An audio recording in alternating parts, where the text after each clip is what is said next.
child, I know you have been begging me to fix your problem. You have been praying for me to remove the obstacle, heal the situation, change the circumstance, and you are starting to wonder why I am not answering. You are starting to think that maybe I do not hear you, or worse, that I do not care. But what if I told you something that would completely change how you see your struggle? What if I told you that I am not fixing your problem because I am using it to build your platform? Let me tell you about a man named Paul. Before I called him, his name was Saul, and he was a violent persecutor of my people. He approved the murder of my followers. He dragged men and women to prison for believing in me. He was the enemy of the church, but I had a plan for him that no one could have imagined. I struck him blind on a road to Damascus, confronted him with truth, and called him to become one of my greatest apostles. But here is what most people miss about Paul's story. After his conversion, after his calling, I did not give him an easy life. In fact, Paul's suffering increased. He was beaten with rods 5 times. He was shipwrecked 3 times. He was imprisoned, flogged, stoned, and left for dead. He faced hunger, thirst,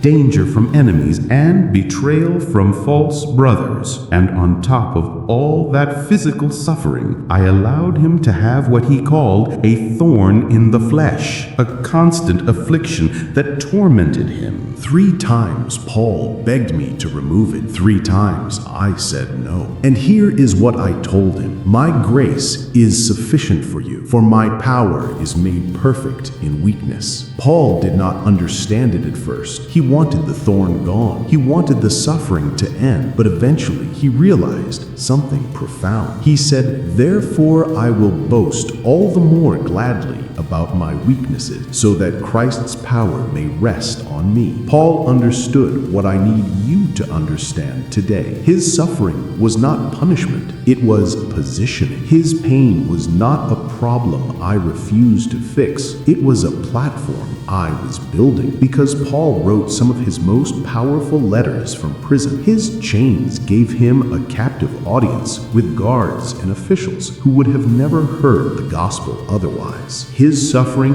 made his message undeniable, because people could not dismiss a man who was willing to lose everything for what he believed. My child, I am doing the same thing with you. The problem you are praying for me to remove is the platform I am building. The struggle you are begging me to fix is the story I am writing. The weakness you are ashamed of is the place where my power will be most visible. Because when you succeed despite your limitations, when you overcome in the middle of your struggle, when you keep praising me even though the thorn remains, the world cannot deny that something greater than human strength is at work. You think your problem disqualifies you. I am using it to distinguish you. You think your struggle makes you weak. I am using it to display my strength. You think your pain has no purpose. I am using it to prepare your testimony, because the people I am sending you to reach cannot be reached by someone who has never suffered. They need someone who understands their pain, who has walked through the fire and came out with faith intact.